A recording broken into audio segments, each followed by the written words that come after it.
What is faith and God?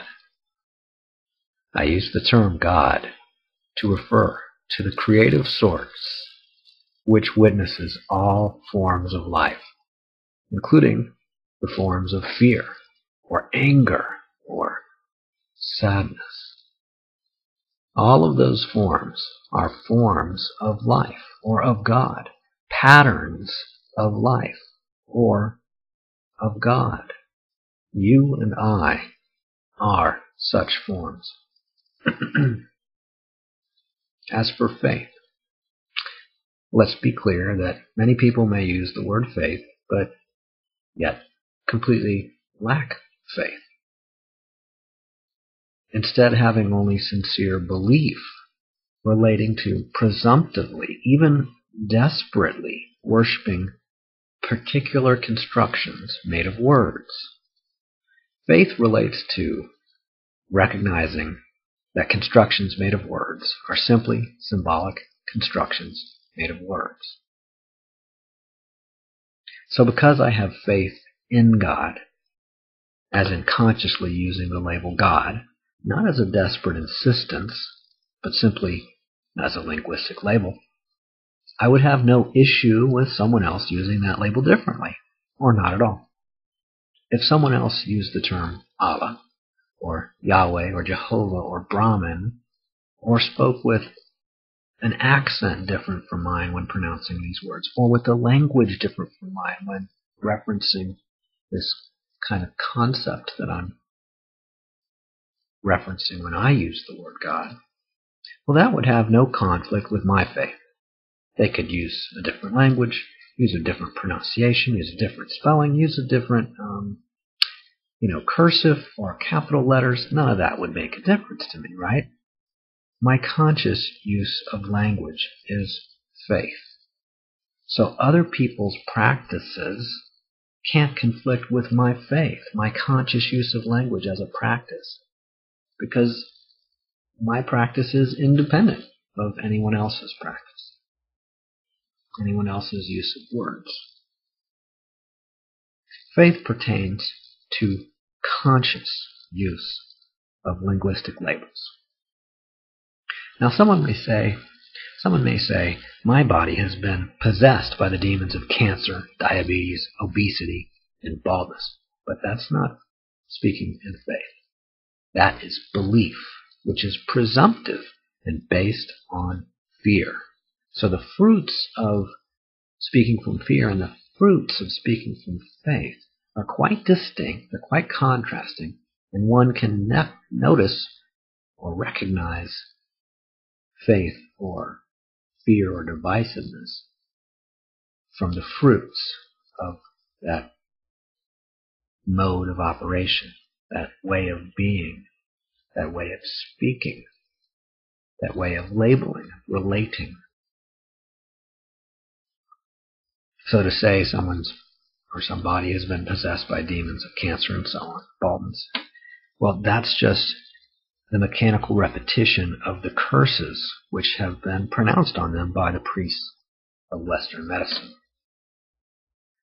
Consider that when anger arises, or in particular contempt and rage in response to someone not agreeing or even disagreeing or contradicting some particular construction of words, that reaction is a sign.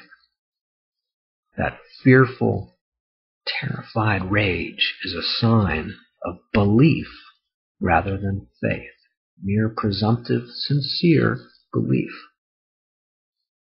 When medical models are challenged, they may be resisted. The new models may be resisted. When scientific models about the Earth revolving around the sun, when those were presented, there was some resistance to that from people who had a sincere belief in some other model. They just, belief doesn't establish accuracy. Sincerity doesn't establish accuracy. So faith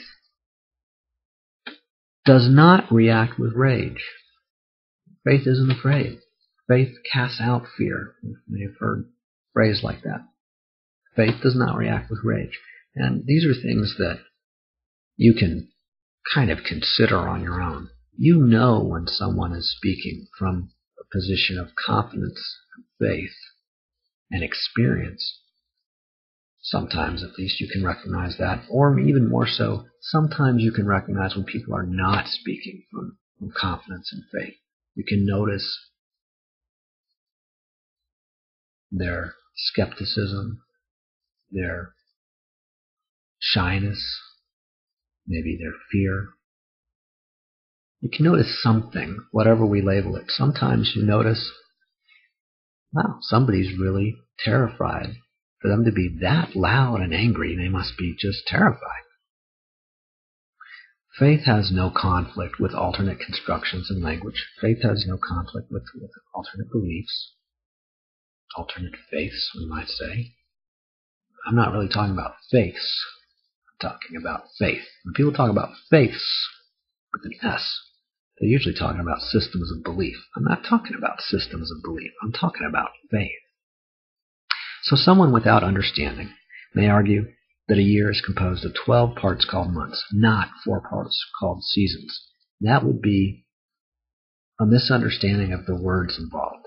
They could be very sincere, and they could be really attached to the idea of a year being composed of 12 parts, not 4 parts. And in their attachment and their terror, they could get quite angry if someone suggested to them, well, actually, you can also divide the earth into, you can divide the year into 4 seasons. That could, it seems odd, but people could be extremely reactive, threatened, desperately raging to hear an alternate model. So someone with an understanding of the nature of labels, the nature of language, has faith. So they do not argue over dividing a year into 365 parts or 52 parts or whatever. 12 parts, 4 parts, that's no big deal. You can make 1 gallon of milk into 2 half gallons or 4 quarts. Still a gallon. The particular labels used, the particular units of measurement don't make a difference. It's not 3 feet and 1 yard represent the same length. So it doesn't matter which units, which linguistic units are being used. You're talking about months, you're talking about seconds. Well, either one will do. One is more precise than the other. So those who do not understand the nature of labels and language have not developed faith. And so they operate in presumptive belief, as in sincere attachment to symbolic myth models constructed in language. This is a required phase. They haven't developed faith yet. They might, but until they recognize that all linguistic models are just constructions of words, then faith isn't possible for them. To one who has faith, the fear and rage of those without faith is just a developmental stage. It's not threatening when other people are threatened. Or it doesn't have any lasting threat. It may be unpleasant, maybe unappealing, may be recognized as dangerous. If you have never witnessed such a usage of language as you have just read or just heard, that may be because faith or enlightenment is extremely rare within some cultures, or at least kept rather private, even secret.